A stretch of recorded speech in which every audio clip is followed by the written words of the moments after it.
Good morning. Welcome to our channel VR Family.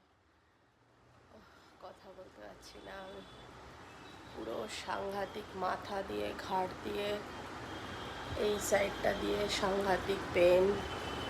সোজা হয়ে বসে রয়েছি, তাও কমছে না। 2-3 দিন ধরে আমি কিছুই করতে পারছি না, খুব কষ্ট, খুবই কষ্ট হচ্ছে।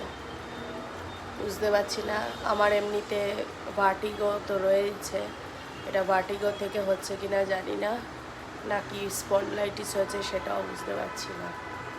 ডাক্তার তো দেখাবো অবশ্যই, ডাক্তার দেখাতে হবে। ওয়েট করছি বাবানের পরীক্ষাটা শেষ হলে। গতকাল পরীক্ষা হয়নি, এই বন্ধ ফন্দের জন্য পরীক্ষাটা ওদের ক্যান্সেল হয়েছে। বাবান শুধু শুধু স্কুলে গিয়ে ঘুরে এসছে। খুব বাজে একটা পরিস্থিতি। আমি কোনো রকম ইন্টিমেশনই পাইনি যে পরীক্ষা হবে না বা কিছু। অনেকেই পায়নি ইন্টিমেশন। বাবান শুধু শুধু গেছে, গিয়ে ঘুরে টুরে এসছে। রেসপন্সিবিলিটির খুবই অভাব স্কুলের, আমি এটা বলবো। I must say this.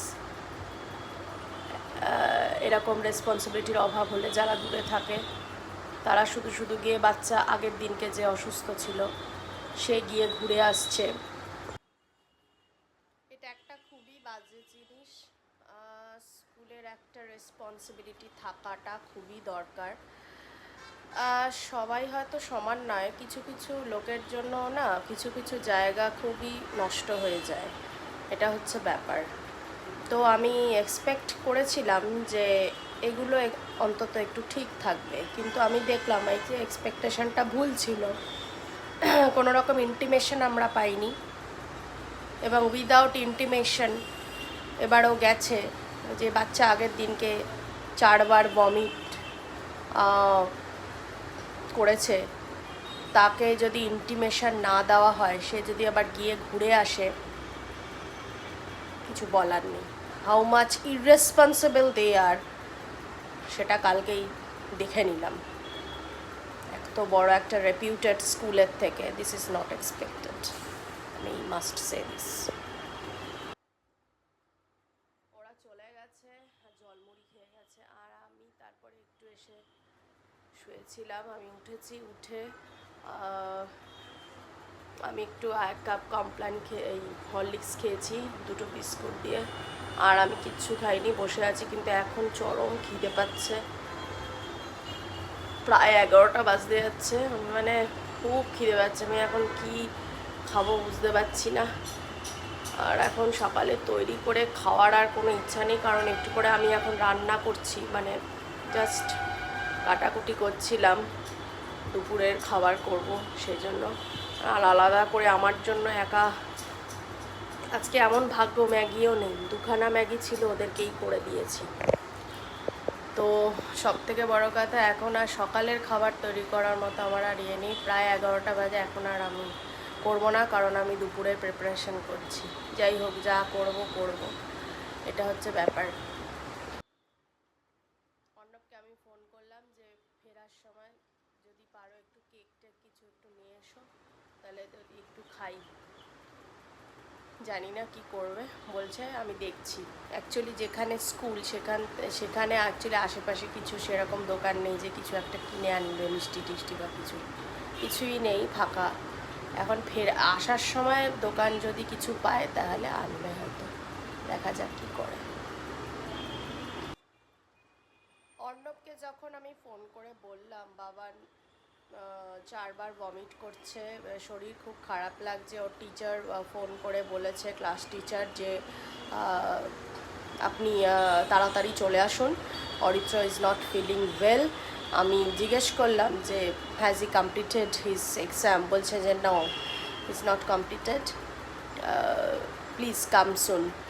আমি বললাম যে ঠিক আছে, আমি আসছি। এবার আমাদের দূরত্বটা হচ্ছে প্রায় 10 কিলোমিটার দূরে আমি থাকি। এবার অর্ণবের অফিসটা কাছে বলেই স্কুলটাতে আমার ভর্তি করা, মেনলি যেই রিজন। এবার এই স্কুল, অর্ণবকে আমি বলেছিল একটা এক্সট্রা ক্লথ ওর জন্য নিয়ে আসতে, কিন্তু এক্সট্রা ক্লথটা তো অর্ণবের কাছে নেই, ও কি আবার বাড়িতে আসবে? মানে স্কুলের কাছে কি একটা এক্সট্রা ক্লোথও থাকে না, একটা এক্সট্রা কিছুই থাকে না? আমার এটা প্রশ্ন। থাকে না তাহলে? অর্ণব যখন গেল বাবানকে আনতে, বাবানকে হুইল চেয়ারে করে নিয়ে আসছে, ওর ওপরের পার্টটা ওয়েট ছিল না, ওপরের পার্টটা ড্রাই ছিল, কিন্তু নিচের পার্টটা যেটা প্যান্টটা ওটা ভিজে গেছিলো, ওটা মানে হয়ে গেছিলো। তো ওকে একটা ওকে একটা বলেছে, ওর ক্লাস টিচার বলছে যে আপনি জামা কাপড় আনেননি। অর্ণব বলছে যে আমি কি করে আনবো জামা কাপড়, আমি তো অফিস থেকে আসছি, আমার অফিসটা কাছে, ওই জন্য আমি আসতে পেরেছি, আমার বাড়ি 10 কিলোমিটার দূরে, আমি কি করে আনবো? আপনাদের কাছে একটা এক্সট্রা জামা কাপড় নেই? তখন ওর টিচার বলছে then you need to buy sir. তখন অর্ণব বলছে যে ঠিক আছে আমি বাই করে নিচ্ছি, সেটা কোনো ব্যাপার না, কিন্তু আপনাদের স্কুলের কাছে, বাচ্চাদের স্কুলে একটা এক্সট্রা জামা কাপড় থাকে না? এত বড় রেপিউটেড একটা স্কুল, থাকে না তাহলে? স্কুলের রিসেপশনে ওখানে লোকেরা বলছে আবার যে না না, আমাদের কাছে তো এক্সট্রা জামা কাপড় থাকে, আমরা দেখিয়ে ওকে পরিয়ে দিচ্ছি। তো দেখে টেকে আবার ওকে পরিয়ে দিল। টিচার কিছু জানে না, টিচার কোনো খবরই রাখে না, আর এদিকে বড় বড় কথা বলে যাচ্ছে, কিছুই উনি জানেন না।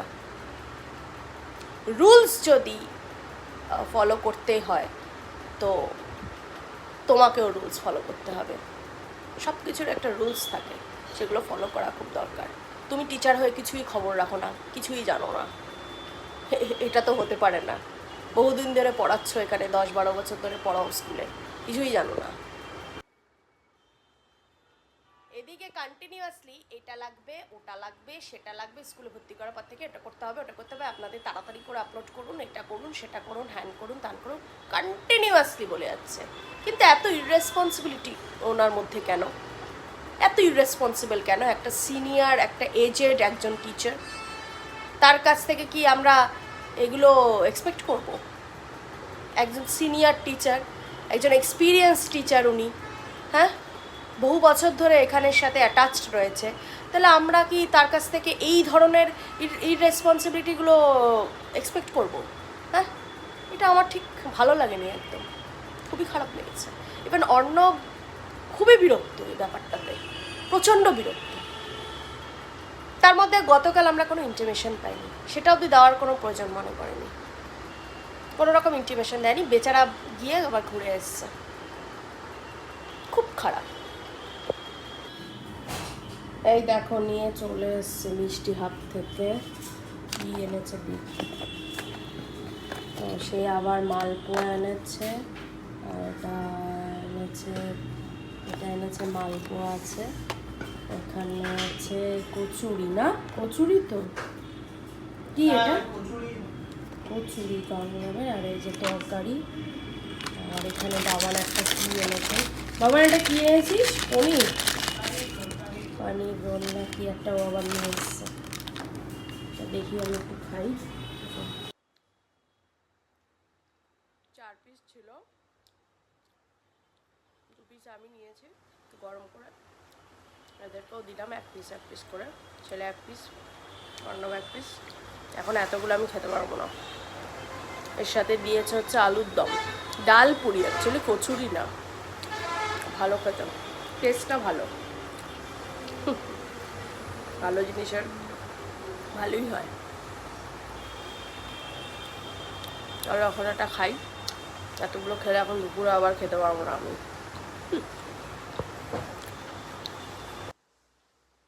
আজকে এত কষ্ট হচ্ছে রান্না করতে, মানে আমি পাচ্ছি না, হাঁটতে অবধি পাচ্ছি না, এতটা মাসেল পেন হচ্ছে। রান্না তো আমাকে বসিয়েছি, করছি, অন্তত 2টো আইটেম না করলে খাবে কে দিয়ে? বাবান সেদিনকে বলছিল যে তরকারি ছাড়া কি খাওয়া যায় মাম, তরকারি একটা লাগে, অন্তত ডাল তরকারি তো লাগে, ভাজা ভাজা বেগুন ভাজা এইসব ভালোবাসে না খেতে, বেগুন ভাজাটা এত একদম পছন্দ করে না, এর থেকে আলু ভাজা ভালো। এই হচ্ছে ব্যাপার, মানে একটা তরকারি, আমাকে 2টো তরকারি অন্তত করতে হবে, না হলে খাওয়াটা খুব প্রবলেম হয়ে যায়। ডাল তো করেছি, ডালও লাগে, আর দাঁড়াতে পারছি না, সাংঘাতিক বুকে অবধি ব্যথা করছে, মানে এতটা মাসেল পেন হয়েছে, সারা বডি শুদ্ধ মাসেল পেন। বুঝতে পারছি না, মুখেও কোনো টেস্ট লাগছে না। তার মধ্যে জলটা অ্যাকোয়াগার্ডটা গেছে খারাপ হয়ে, সার্কিটটা কবে যে ঠিক হবে জানি না। এই জলগুলোকে ফুটিয়ে ফুটিয়ে খাচ্ছি, আমি আর জল মনে হচ্ছে খেতে পাচ্ছি না। অ্যাকোয়াগার্ডের জল খেয়ে খেয়ে অভ্যাস তো, খুব প্রবলেম হয় খেতে। যাকে এখন তাড়াতাড়ি করে রান্না করে আমি চান করবো, আমার শরীর খুব খারাপ হয়ে গেছে হঠাৎ করে, জানি না এত কেন মাসেল পেন। সারা বডিতে যেরকম বাতের যেরকম ব্যথা হলে যেরকম লাগে সেরকম হচ্ছে, পুরো মাথা থেকে পা অবধি পুরো পুরো বডি একই হচ্ছে। বডি একই হলে যা হয়, খুব শরীরটা খারাপ লাগছে, আর পারছি না। কি যে হলো না। এই যে আরেকজন হট ওয়াটার ব্যাগ নিয়ে এসছে, শেক দিচ্ছে, পাচ্ছি না। ও প্রচণ্ড যন্ত্রণা দিচ্ছে, দেখো দিয়ে দিচ্ছে, পাচ্ছি না। হট ওয়াটার ব্যাগটা যে দেবো, আমার একবার হয়েছিল গত বছর শীতকালের দিকে হয়েছিল, এতটা হয়নি। এখন আবার এই গরমের মধ্যে যে কী করে হলো আমি জানি না। ও সাংঘাতিক ব্যথা করছে।